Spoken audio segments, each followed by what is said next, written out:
ឬស្សីប្រចាំថ្ងៃទី23ខែ10ឆ្នាំ2025ថ្ងៃ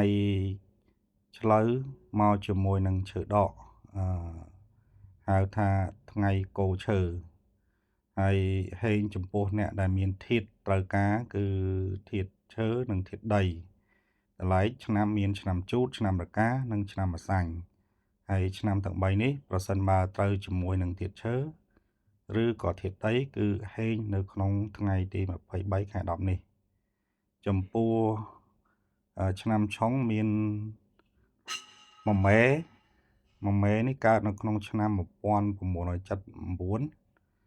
ហើយ1979នេះក្នុងតួឆ្នាំតម្លៃតួខែតួថ្ងៃនិងតួម៉ោងគឺឆុងដាច់តម្លៃទៀតហើយចំពោះខែនេះគឺខែចមកជាមួយនឹងថ្ងៃឆ្លូវគឺមួយមេនេះគឺឆុងខ្លាំង